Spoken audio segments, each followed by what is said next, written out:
Sévigny, la compagnie confirme, la compagnie de train confirme qu'il n'y avait pas de pilote, de conducteur à bord du train. Est-ce que ça vous semble plausible?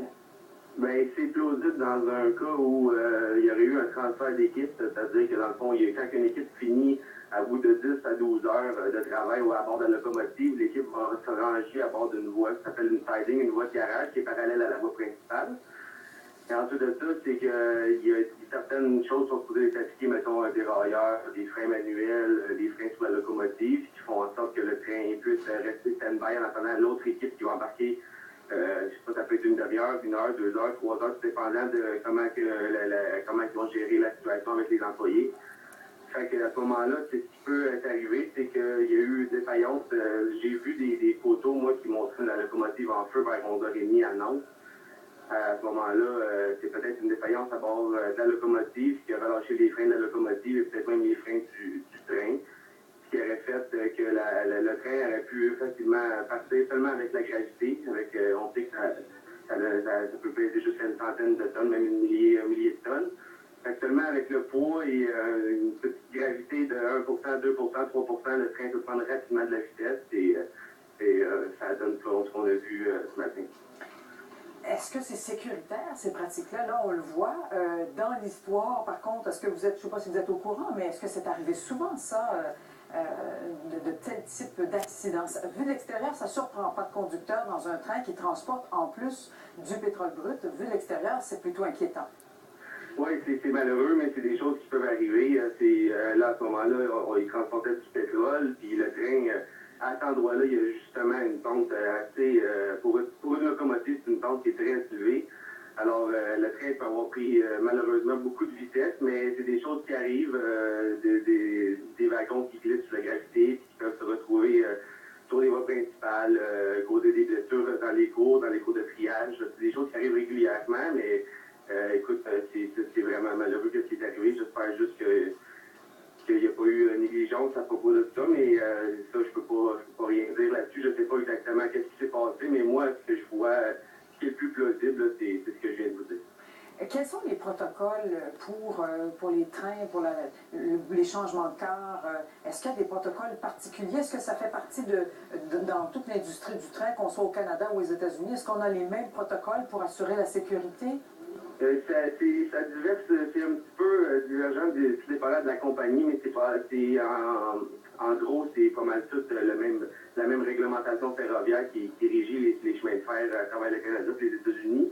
Mais il y a des pratiques, instaurées par les compagnies pour prévenir ce type d'accident-là, mais malheureusement, des fois, il y a des oublis ou des choses comme ça, ou un accident mécanique ou n'importe quoi qui peut survenir, qui peut faire que ces petites mesures de sécurité-là qui sont mises en place sont défaillantes. Et dans ce cas-là, on parle de quel type de train? On parle vous parlez du train qui a à Lac-Mégantic? Qui a explosé, oui, à Lac-Mégantic. Bien, c'est un type de train de marchandises, c'est un train qui transporte du pétrole brut, c'est un train tout ce qui est plus normal, qui était supposé avoir... Il y a toujours des membres d'équipage à bord d'un train. J'ai entendu ça depuis ce matin, là, que le train aurait été piloté automatiquement. Ça, c'est complètement faux. Il n'y a aucun train qui est piloté automatiquement, ni au Canada, ni aux États-Unis. Ça serait trop dangereux, puis ça n'a pas de bon sens. Fait que c'est vraiment quelque chose... il était supposé avoir une équipe qui ralentissait le train à cette traverse-là. Ça a l'allure à quel point j'entendais des témoignages à télé du monde qui ont vu le train s'en venir peut-être à 50 000 à l'heure, 55, 60 000 à l'heure. C'est des vitesses qui sont incompréhensibles là, dans une ville. Là. Fait que... Mais si je comprends bien, ce que vous dites, c'est qu'il n'y avait...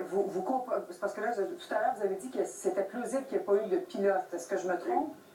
C'est sûr et certain qu'il n'y avait pas de pilote à bord de la locomotive. Donc, il n'y avait pas de pilote, mais la locomotive, c'est pas la compagnie qui a fait avancer la locomotive volontairement avec un pilote automatique. Il ne faut pas se confondre avec ça, on appelle ça. Dans le fond, le train est parti de lui-même avec la gravité, a pris de la vitesse, il n'y avait aucun moteur, d'après moi. C'est ce qui est le plus possible. C'est seulement la gravité et le tonnage du train qui font que le train prend rapidement de la vitesse et qui peut faire des dommages vraiment... Comme ce qu'on a vu là. Parce que la compagnie dit, elle confirme qu'il n'y avait pas de pilote à bord. Exactement. Exactement. Ça veut dire que ça, leur équipe, la veille, je ne sais pas à quelle heure, ils ont descendu du train, ils ont probablement appliqué les mesures de sécurité.